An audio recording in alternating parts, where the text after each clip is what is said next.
Si ubwa mbere umuhanzi nyarwanda akoranye indirimbo n'umuhanzi mpuzamahanga, ariko biba ari imboneka rimwe iyo uwo muhanzi ashyize imbaraga mu kumenyekanisha indirimbo yafashijemo umuhanzi wo mu Rwanda. Kuva bakorana indirimbo When She's Around, Shaggy yagaragaje umurava udasanzwe mu kumenyekanisha iyi ndirimbo, bikanajyana no kumenyekanisha Bruce Melody ku ruhando mpuzamahanga. Ibyari inzozi kuri Melody byatangiye kuba impamo, binashimisha abanyarwanda batari bake ubwo Shaggy yafatanyaga na Bruce Melody kuririmba indirimbo When She's Around mu bitaramo bya iHeart Radio Jingle Ball Tour muri iki cyumweru.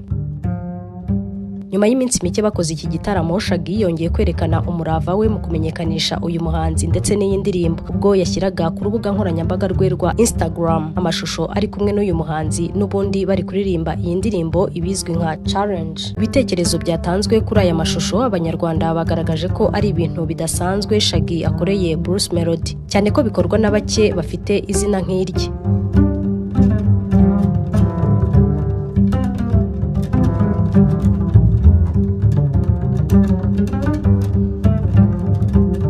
Mu batanze ibitekerezo barimo umunyamakuru Ali Sudi, aho yagize ati: "Man, ubanza Shaggy ari umuntu mwiza birenze tu.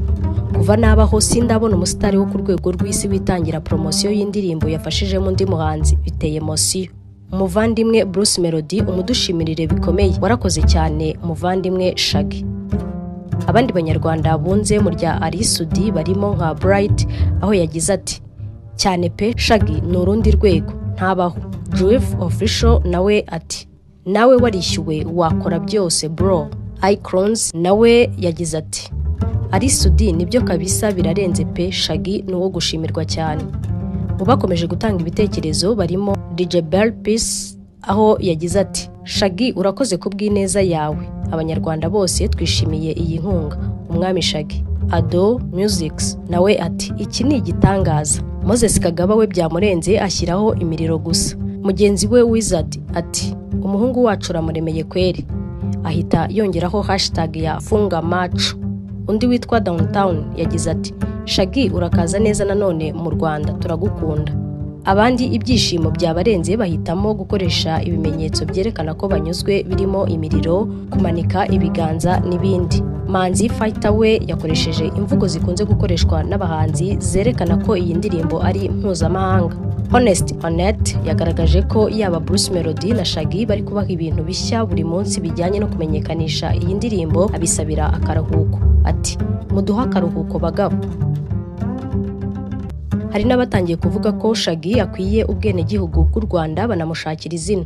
Derrick Caster ati: "Tugiye kuguha ubwenegihugu." Andrisia Dejar ati: "Kuva ubu ku mazina yawe ngiye mu izina ry'umuryango nyarwanda witwa Mucyo Shaggy."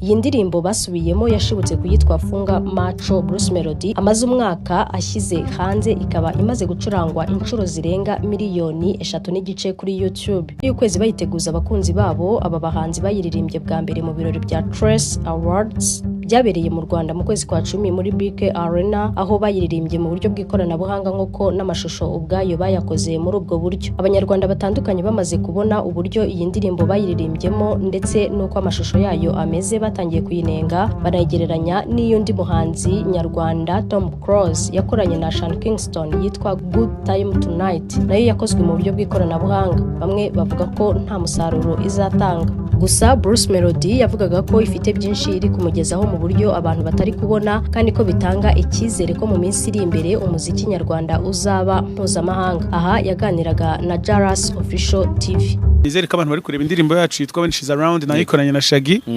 Ni indirimbo iri kubinkorera mu buryo wenda abantu batari guhita babona nonaha, ariko muri buze kubibona mu minsi iri imbere, kubera ko njyewe nubwo ibintu ndi kubona tuzajya dukomeza kugenda tuba updatinga, ariko biraryoshye, ni experience ya hatari.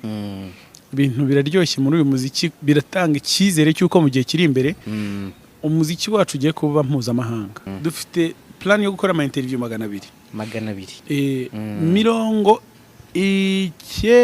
99% ntago bari bahanze aho turi kuvugira baramwakira nawe akanyintroducinga no kuvuga rero ugaba bivuga naba batabona neza ibintu uko biba biri. Mu kiganiro aba bombi baherutse kugirana na Kiss FM yo muri Leta Zunze Ubumwe za Amerika babajijwe uko byagenze ngo bakorane iyi ndirimbo. Shaggy yahishuye ko byaturutse ku nshuti yabo. We're really connected through a friend of ours, which is my wonderful Steve, who's here. Twahujwe n'inshuti yacu yitwa Steve iri hano. Steve yari afite indirimbo ye Funga Match.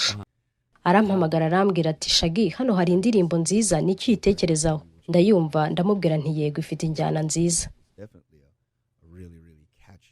Ikoze mu rurimi rwe amagambo menshi avugamo ntabwo nayumvaga, ariko injyana yayo n'ukuntu wumvaga ibyinitse. Mu myaka maze nkora umuziki numvise ari ikintu kidasanzwe.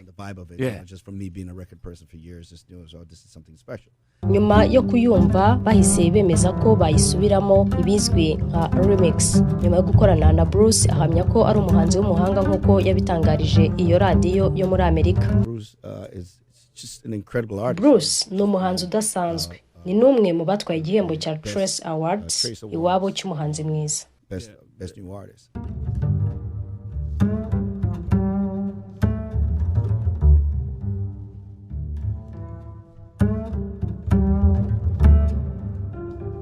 Kugeza ubu iyi ndirimbo When She's Around imaze kurebwa inshuro zirenga 2,800,000 mu gihe cy'ukwezi imaze igiye hanze.